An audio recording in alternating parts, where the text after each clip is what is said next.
And now this is part 11 on the qr50. The new carbs come.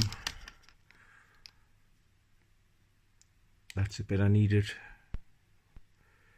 The screw on, what keeps the brass part in. You can see it there hooking on. You can see it on that carb where it's missing. And that part of the petrol tube wouldn't fit in, because you can still see some of the glue in places.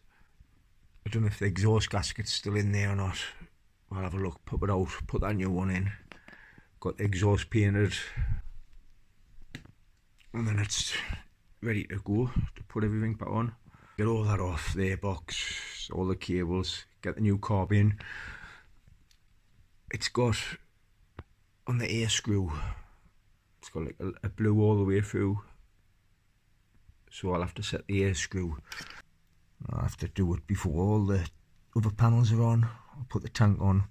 You can see on that air screw it's stuck in a bit, the bottom screw on the carb. Back up there. But I think it's 1 1/4 to 1.5 turns out on these carbs anyway. But I'll know that once it's run. That's the old carb off. Air box. There's the carbs. There's the old one. There's the new one, which will have good threads on there. On that side, where's that one? It's got some, but doesn't tighten up. On that side, it's got that spring at the back for some reason, like I showed in the last video. Don't know what that is. But anyway, I'll get this back on, get the airbox on, get the exhaust on. And there's the exhaust gasket, dead flat. You can see it round the outside. That bit there. So I'll pop that out and put the new brass one in. That's the old exhaust gasket out. That's how flat it is. One day it would have been that size and that fat. Compared to what it is now, there's not much difference, but you can see it's been flattened when the exhaust tightened. Anyway, we'll get everything on. Now that's the carb on. Just put the new gasket in the exhaust. Just got to tighten it up. Got some bolts off the second engine what I bought somewhere, the proper ones. Them ones, like a long one, instead of the little 10mm what we're on.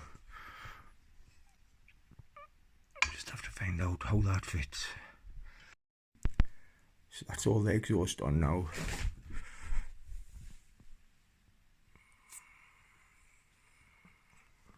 It's on down there as well. It's all tightened up. I got one of those back heat shields, but I can't find one for the front, and they do make them. The carb's on as well. I'll just turn it around. That's the new carb. So it's all ready just for the tank to put on now to start it up. And then when just the tank's on, I can get to the air screw on the new carb from the other side to set it. And now the Honda stickers have finally come from Australia. I already ordered a set and they didn't come. And I had to wait ages, so I had to wait ages again for them. Front mud guards come. That was £125 that. So we'll be putting the front mud guard on the day. The back end's upstairs getting cleaned. Got the tank in there to clean. And then it'll be first start and then it'll be done. That's it all built up now. The new front mud guard's on. Tank stickers is on. Stickers is on the back mud guard. Little tank sticker on there. It's a new mud guard. But that's everything, apart from the foot pegs, which are in the kitchen. I've just got to grind the old rubber off and push the new rubber on. Tank stickers is looking alright. So I've just got to go and get some oil. I think they take 400ml, put into the gearbox oil, 10W30.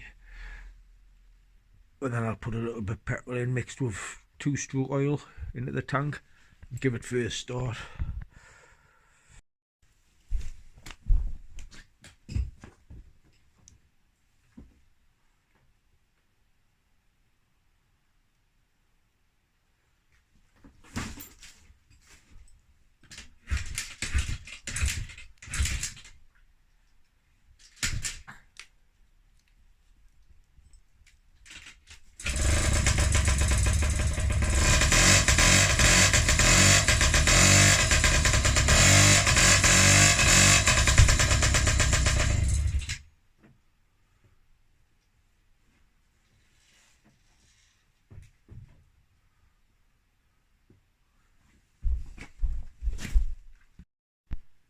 So that's it started.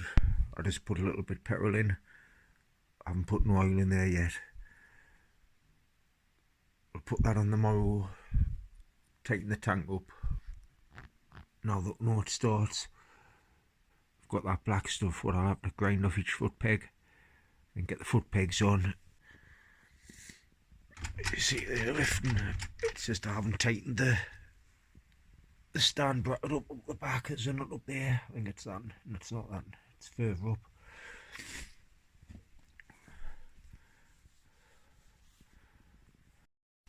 Now I'm going to fill it up with gearbox oil. 10W30. It's 750 millilitres, 750 cc, but 750 cc means 750 millilitres. So I'm going to put that in there. Earlier I said it was 400 millilitre, but that's the 2-stroke tank. That's the capacity of that. So we're going to fill this up now, and then I'll have to route this cable, take this back off, then put the back end on, then it's all done. I still haven't done the pegs yet, but they're a 2-minute job. So we'll get the oil in now. So that's oil in. I've just got to tighten that bolt there on the stand bracket, and I think there's another one back here to tighten. As you can see, it's lifting up and down. But it's just that bolt there, you can see it moving. I think I've showed this at the beginning of this video, but anyway, I'll just tighten it up and get the seat on, and then it's done. We'll take it in the yard for a proper start. And that's everything on now. Topped up with oil. There's a little bit of petrol in, enough to get it running. The foot pegs aren't done yet, but that doesn't matter. But that's it, everything on. So we'll take it in the yard, start it up, see how it runs.